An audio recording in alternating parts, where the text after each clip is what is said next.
Ever wondered how to navigate the tricky waters of buying a property with friends or co-ownership? What happens if someone wants out, or meets the love of their life and wants to move out? We're diving deep into those questions today with Sarah, Emily, and Olivia, three friends who are about to take the plunge into joint property ownership. They're about to sign a purchase contract, but there's one big question: what's the best way to own property with friends? Should they be joint tenants or tenants in common? Not sure and confused? Not to worry, we're going to break it all down for you.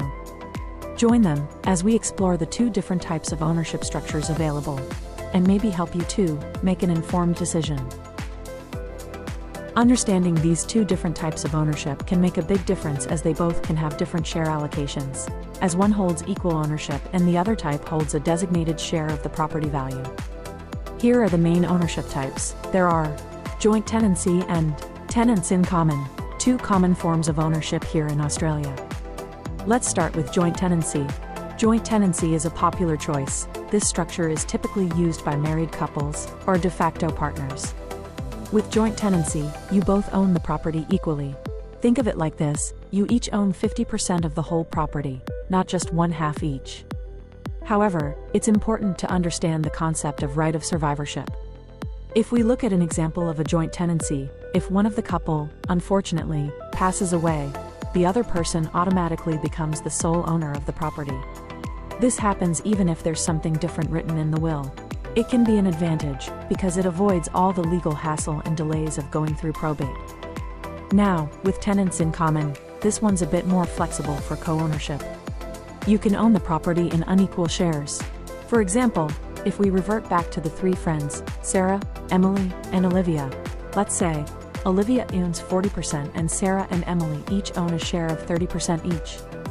Apart from buying your own home in a co-ownership, this is often used when friends buy an investment property together, or maybe family members want to make sure their share goes to a specific person. Each owner has a specific share of the property, offering greater flexibility, particularly for non-family co-ownership arrangements. Tenants in common have the freedom to bequeath their share to anyone in their will, providing more control over asset distribution. Meaning, with tenants in common, there's no right of survivorship. So, if one owner passes away, their share of the property goes to whoever they've named in their will. Here's a quick outline of what a good co-ownership agreement or contract should cover. First, it should specify who is allowed to reside in the property and under what terms. Next, it needs to clearly identify each individual's financial contributions, whether it's savings deposits or equity from another security, and outline responsibilities for mortgage repayments, including what happens if a co-borrower cannot meet their obligations.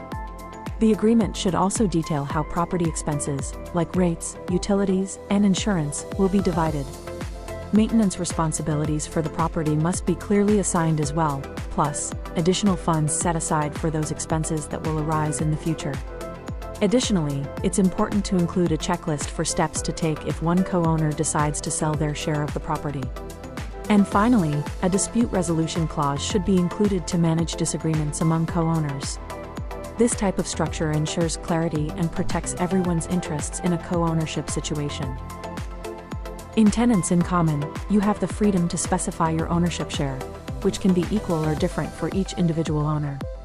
Now, let's come back to our trio of friends, Sarah, Emily, and Olivia. It's not a one-size-fits-all situation when it comes to tenants in common.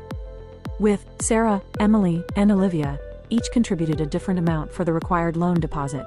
Therefore, they considered tenants in common for their structure, a different percentage to represent the deposit amount paid into the purchase by each co-owner. While we've discussed the differences between joint tenancy and tenancy in common, it's essential to recognize that these co-ownership options apply not only to shared living arrangements but also to investment properties. Choosing the right ownership structure depends on your unique needs, goals, and plans for future wealth creation. Whether you're looking to maximize flexibility, protect your interests, or set up a pathway for long-term investments, consulting with a qualified solicitor or financial advisor is additionally advisable. They can help you determine the most suitable structure for your purchase and ensure it aligns with your current and long-term financial objectives. For more insights and tailored credit advice, visit our NeoMoney website today.